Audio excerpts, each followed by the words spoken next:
Warning, this podcast is not performed by a professional and therefore should not be taken serious unless you want these hands.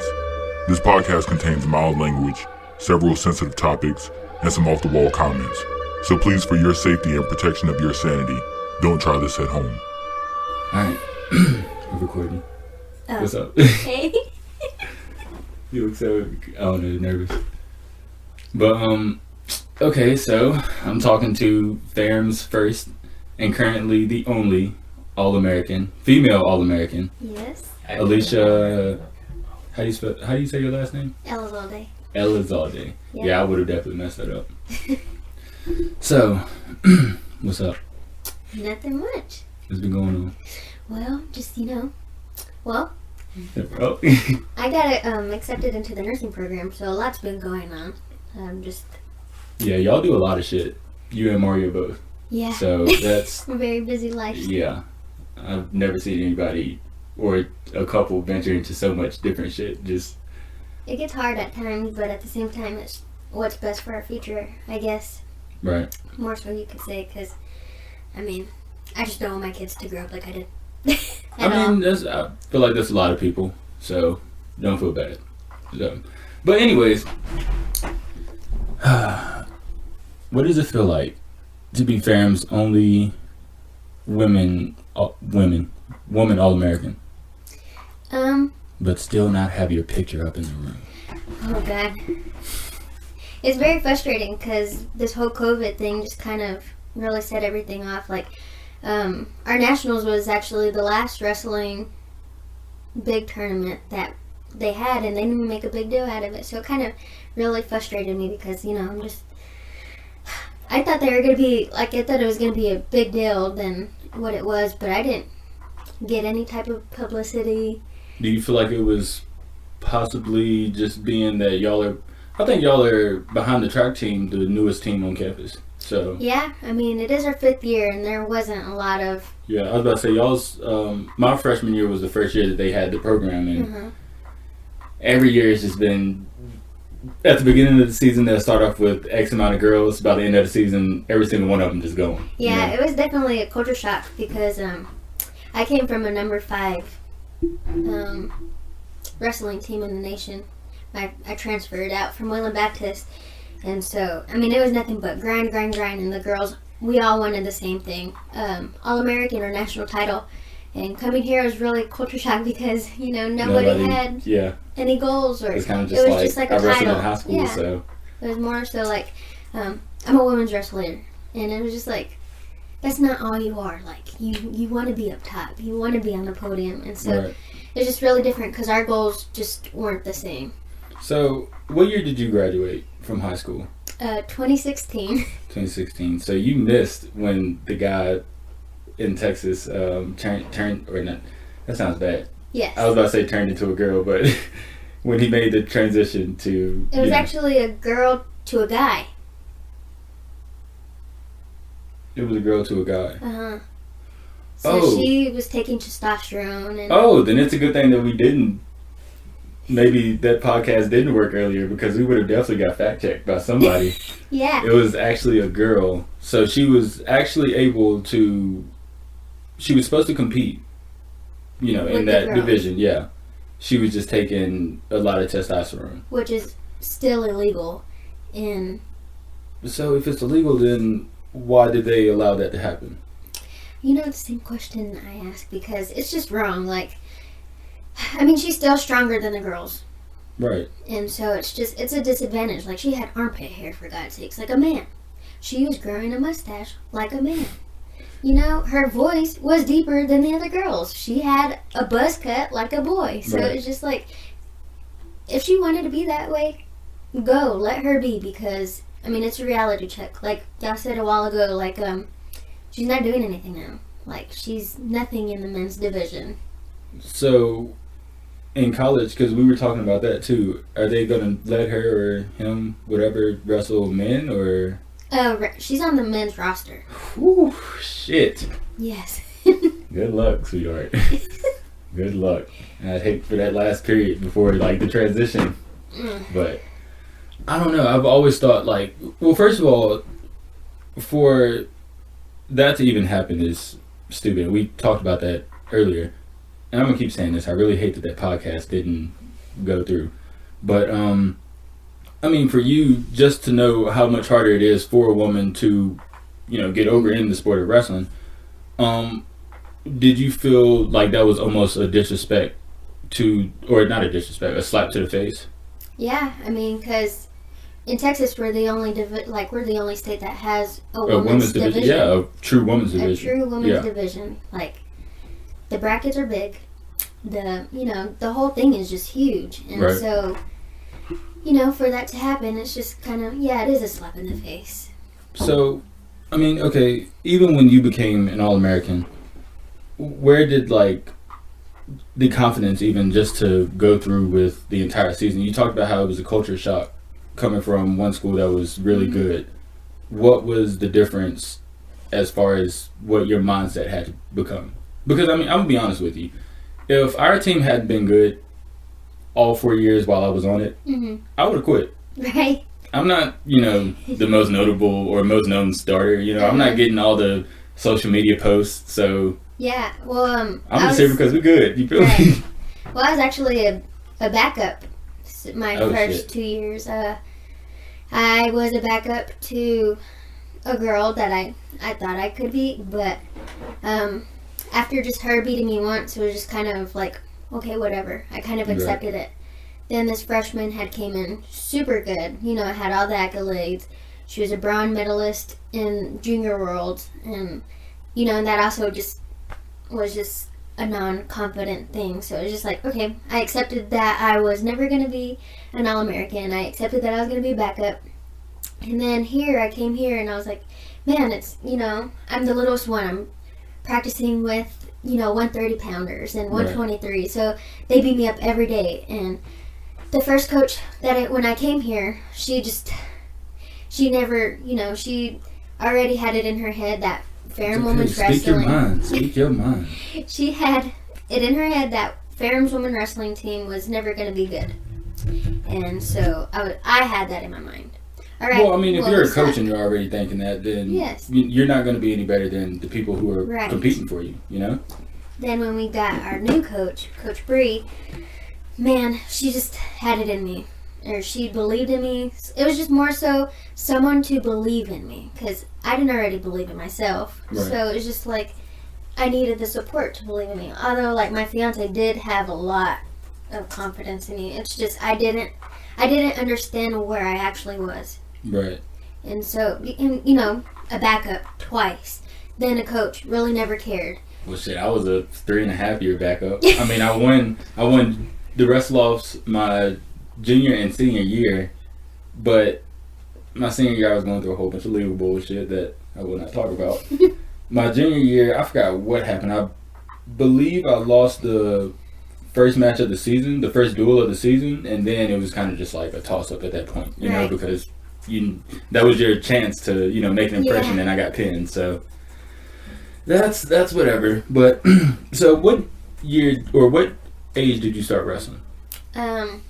Whatever age 8th grade is. So I haven't been in it that long. What is that? 13? 13, 14. Because I'm guessing, I was about to say, I was a freshman in high school at 14, so. Yeah.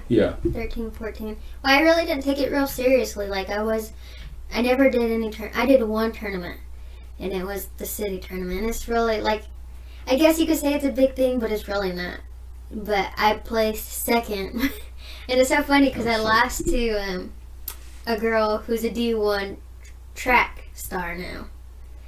Damn. So it was just I guess, life, I guess. But yeah, I mean, second. If you're mentally tough enough to wrestle for 7 minutes, I'm pretty sure you can run around the track as many times as, So, she's not saying that that's, an easy thing at all, because I've done cross country, I've done track, and neither one is easy. Yeah. Anything dealing with running is not easy. But when was it that you started taking it serious and that you knew that you were definitely going to go off to college and wrestle? Well, I took it seriously my freshman year. Also a backup.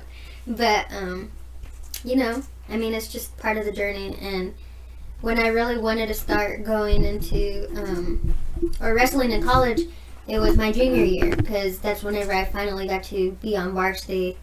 And, I was actually doing pretty well, I thought. And so I was, just reaching out to colleges. I had to make the reach out because I for sure did not want to stay home. Right. I just didn't want to be stuck at home. I didn't want to go to the community college, which would have been awesome, but I just wanted to venture out. And now you ended up in Ferrum, Virginia. Right, which is so funny because I had an offer from Ferrum, and I even looked into it, and my dad had told me it was too far, so I found something closer. And How far is Wayland?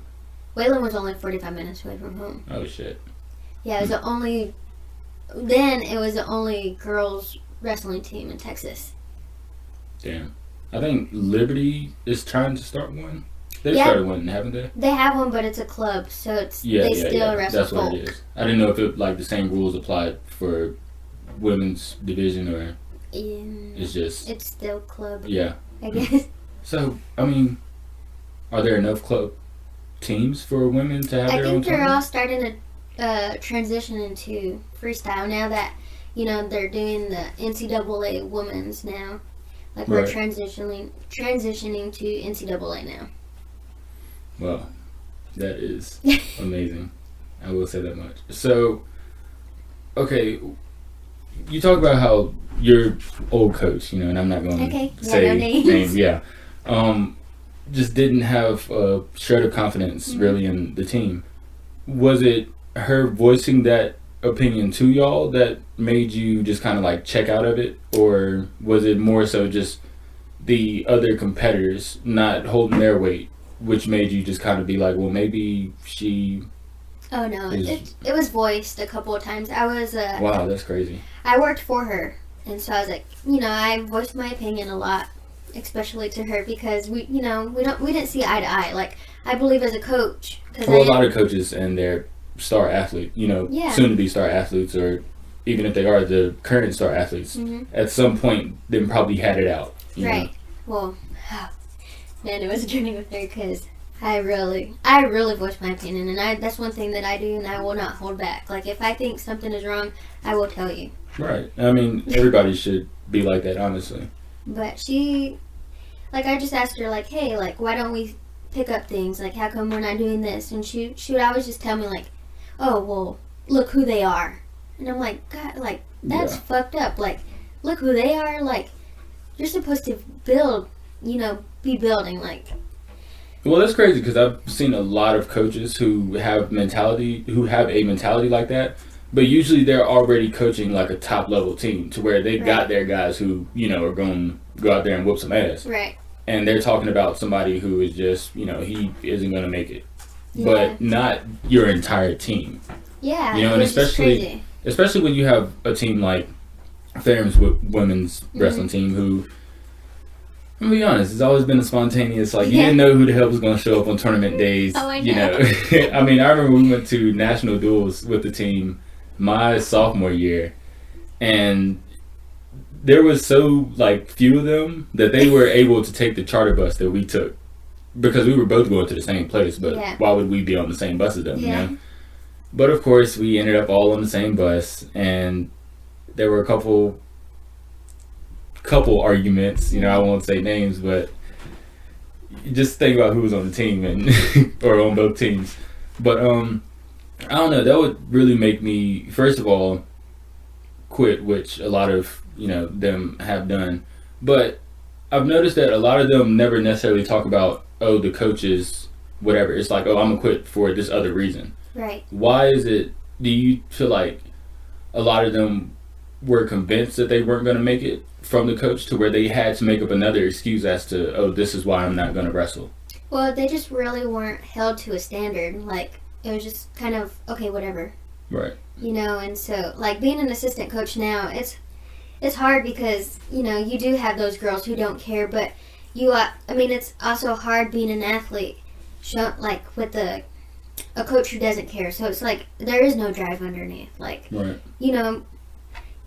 Okay, as females, we do have to be lifted up. And so it's just definitely. Like, it's more of a mental thing. Like, we're doing things our body necessarily can't do. Like, we're not supposed to cut weight as women. Like, Oh yeah. we're growing young women, so it's just like, Not even that. Your bodies aren't the same as a man. yeah, You know, a man our is hormones made are of just crazy. nasty shit. Guys are gross. You know, it's like I've always felt like a woman's body is.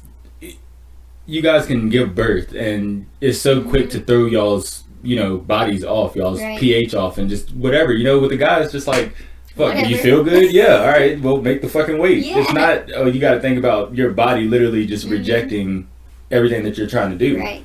But I'll definitely say it's definitely hard being an athlete and having a coach who doesn't really believe in you. Yeah. Because that will tear you down faster than anything. But it's even harder being a coach trying your all and Nobody. yeah. Yeah. Was there not any like signs of that? Of just like people who came in and Well, there was one person who really showed they didn't give a fuck about Right. anything, but I mean, eventually she quit herself. So it's just like, the bad apples were just eliminated. And so it was just, I mean, there was sometimes those girls, but I wouldn't say it was predominantly everybody. right. Because there were girls who cared. Like, there were girls who pushed every fucking day. But, I mean, how are you supposed to push even harder if Your the coach doesn't really give a fuck? Like, already kind of checked out. Right. I got a booger.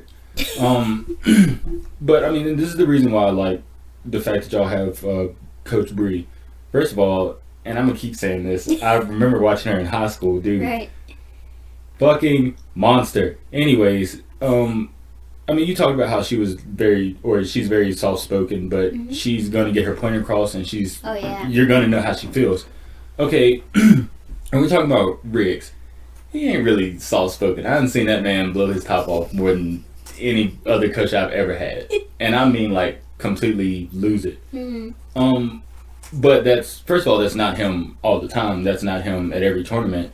But just his approach to the sport is like, it makes you want to be there. Yeah. Like, His presence is just awesome. yeah. Good vibes. Good And people. I feel like this. So, I learned a lot of my mindset about wrestling from Yetter.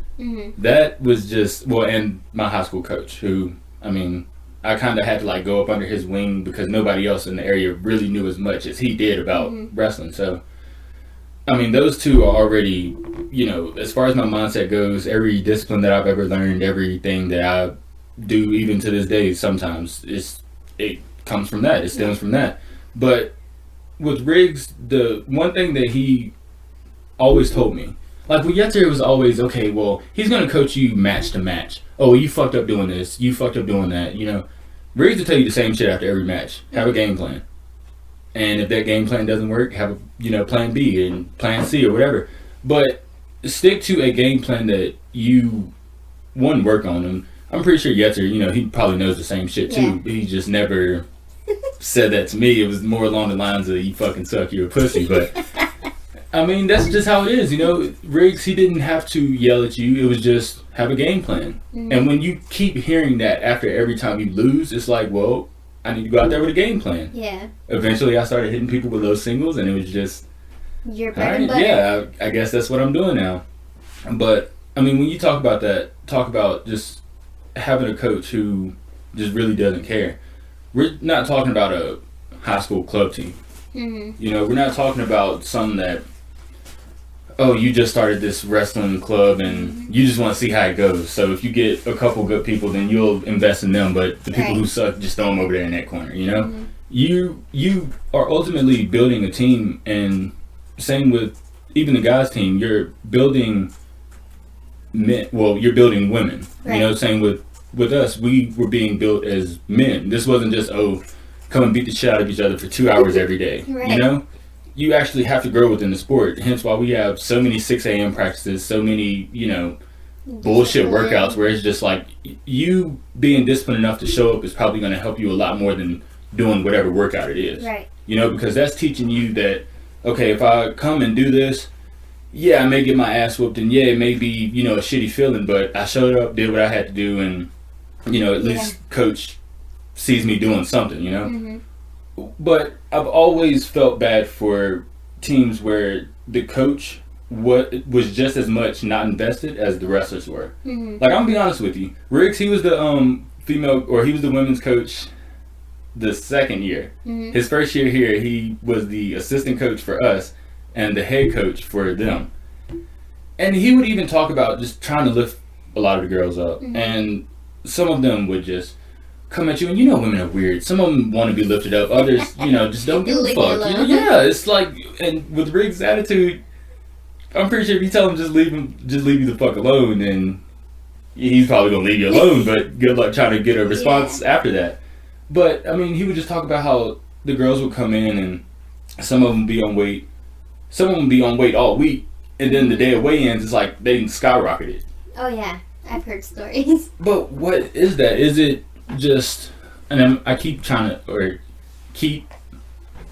not to make it so much of a man versus woman thing, but it's not like it's basketball, right? You know, where you can get good at making a shot. Mm-hmm. Your whole entire body has to be used as a weapon. And if you're not feeling 100%, neither will you wrestling. Right. I mean, if you got a gun that keeps on jamming and you just, you know, don't ever work it, I feel sorry for you once you get in that serious situation and now you got to shoot the shit out of somebody.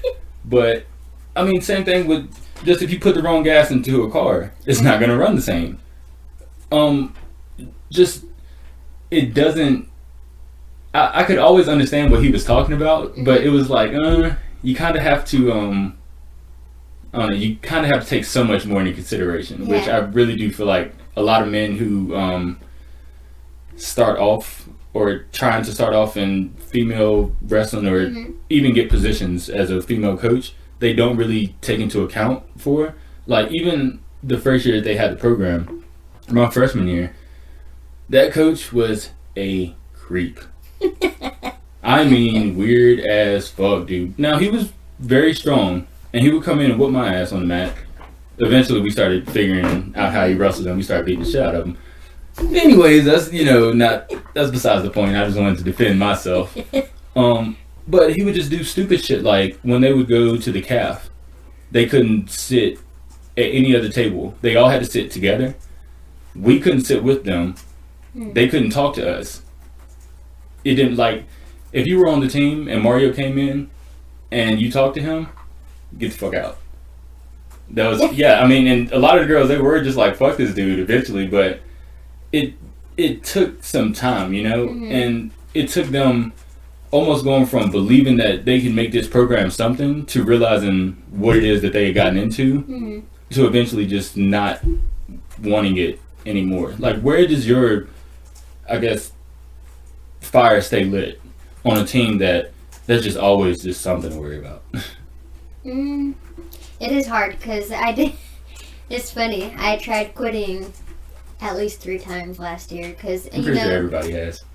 Well, it's the consistency of the coach, I guess you could say, because Coach Breed sure hell didn't take my answer. She was like, you're telling me I put in all this time for you just to tell me you're never going to show up again. Right. And so it's just like, what was the question again? No, I mean, I've been going off this whole entire time. Do not feel bad. Honestly, I forgot the damn question. No, I said, how does your fire stay lit? Yeah, on a team that isn't accomplishing much of anything. You know, you just kind of... Don't feel bad. That's why, like, a lot of the times when I just start going off on rants, I'm still trying to, like, figure out what the fuck I'm even talking about. So I'm just, I don't know. Once you get used to talking, you can do shit like that. I guess you just really have to sit back and just... This might sound selfish, but on a team like that, you just gotta do what you gotta do. You have to make yourself happy. Dude, I was drinking 40, smoking Black and Milds, knowing that I was a team leader. You want to talk about selfish? That's selfish, and still, you know, having legal bullshit. Like, I don't know. I made one hell of an exit from this program. I would definitely say that. Well, I would definitely say that. You gotta remind yourself, like, about your goals and what you want to get out of this, because it is hard. Like at the end of my senior season, I told Coach Bree like straight up, like, I'm not here for anybody else but myself, because at the end of the year, I want to see myself on that podium. And well, you know, it's it kind of also just made weird. it more about myself. Right. It's also weird, especially with just the program, to be about the team when the team really really could care less about you and really could care even more less about this team, you know? Yeah, it was. I always seen it as like an unfair relationship where I was putting my 100, but I never received anything back. So it was just a really toxic relationship. So it was just like, you know what? Forget you. Forget all of y'all, actually. I'm going to be on the podium. And you can watch me be on the podium. Do you feel like had Bree not come along, that you would have been on the podium? Because that was her first year, right? Yeah. So first year coach. To be honest, I mean, I did have a lot of help from my fiance, but it's hard listening to somebody coach you, like someone who loves you coach you, because it's just like, you know, you want them to be your emotional support, and that's where Mario came in. Right. It was very mind battling with myself, and he was one to tell me, you know, you got this, you know, just stay strong. And he did practice with me a lot, but Coach Bree was always my, I guess you could say, my outlet. Like, she was just my go-to, my A1 sauce. Like, I practiced with her every day, individuals every day. Like, even though I hated them shits, I fucking went, because, you know, she knew she's a national champion as a woman, you know? So it's just like, all right, well, if she's a national champion, what can she do what can she do to help me? Right. And so, like, you know, my fiance is an All-American, for God's sakes. Like, you know, just any little thing that I could take, like, any advice that I could take, I would take it. Well, y'all are definitely the first couple All-Americans that I've ever talked to, so, or really ever met. Did y'all get to the same high school? We were rivalry high schools, actually. Oh, damn. So, yeah, y'all suck, but who the fuck is she? Yeah.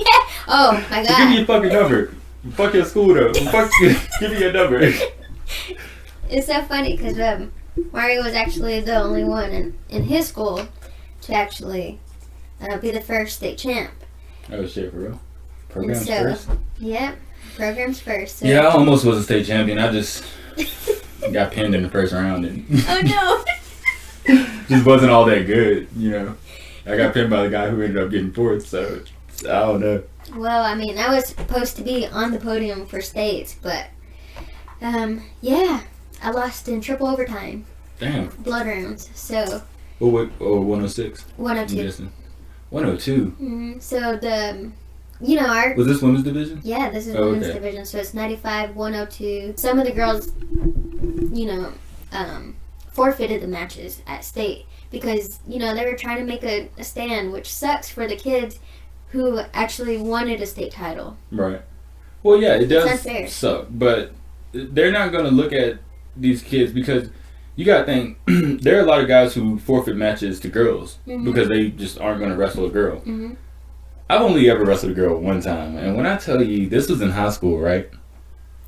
I'm wrestling 220. There's no reason why any girl should be wrestling 220 in high school. I'm going to be honest with you. There's no reason why any female should be wrestling 182, 195, 220, or heavyweight in the high school division. It's just too, not competitive, but the strengths just don't work, you know, especially when you get to high-level guys. It's not like, typically when you see 170-pounders, they're pretty tall, you know, pretty lanky, the good ones at least.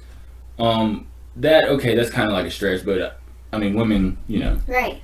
170 is kind of like not a general weight for women, but it's, you know, a lot of females who are just, you know, taller or thicker, but no female who isn't even, first of all, she didn't weigh in at 220. She weighed in at 180 something. They had a good, I'm guessing it had to have been something under 182. They had a really good 182, the school that we were wrestling, and they had a good 195. Neither one of them wanted to wrestle me because I was like the best one on our team, and I knew I could fuck them both up. So they send out their backup 182, who was a girl, and you know in high school you can jump up 2 weight classes. I think that's the limit. And I was nervous, dude. But it was that really taught me that men and women, had I went out there and not used any strength at all, probably still would have came out on top just from just our bodies being different, you know, and knowing different shit and being stronger in other places other than just, you know, I'm gonna muscle the shit out of you. Yeah, I totally understand that, because, I mean, we make a joke about this now, but, like, you know, we're wrestling Liberty as just for fun, and this little boy had asked if, an 8th grader, you know, I am 21 years old by this time. Okay. An 8th grader asked if he could wrestle me. Same weight, same everything. The little boy kicked my motherfucking ass. I was so embarrassed. I'm a college wrestler, and you're going to tell me an 8th grader beat me? But still, it's like I said, your bodies don't move or react to the same things, you know? Which, I mean, might I add, and this probably isn't a good thing to say, but I did go out there and destroy that girl. Like, it was almost like, it's part of the sport. And I asked my dad right before that match, what do I do? Do I forfeit the match? And I just knew from the hell and all that he gave me that just go out there and, I mean, make it quick, but take her fucking head off, you know? But, I mean, even then, it's just like, you can tell the difference. And that wasn't something that I could boast or brag about. You know, I honestly felt, not embarrassed, but it was just like, I just had to go out there and do it quick, you know? And that was that. But you could definitely just tell the difference. It felt like this girl could have, you know, been a bodybuilder. And I'm pretty sure just like my size and, you know, my strength would have been enough even then to overpower her. But it just felt like I was just toying around with nothing. Yeah. That's what I think about when I think about a guy and a girl wrestling. Yeah, granted, she was 20-something pounds lighter than me. Or not even 20 pounds. Jesus, 40 pounds lighter than me almost. Oh my God. But, I mean, even now, you know, once you get to like that 125 weight class like it is in college, a girl who's 123, it's not going to match. I don't care. You can get Coach Bree against whoever the national champion is in D1 wrestling. She's getting her ass handed to her. You know, she might stay in good position and might be able to hit him with a couple fakes or maybe get to a leg or maybe even get a takedown. You know, I'm not saying that she couldn't beat him, but it's far too unlikely. Right. It's man strength at that point. It's just like, it's you're right, it is unfair. It's very unfair. But anyways, that's life. That's America. It's unfair. All right, you ready to end this? Whenever you are.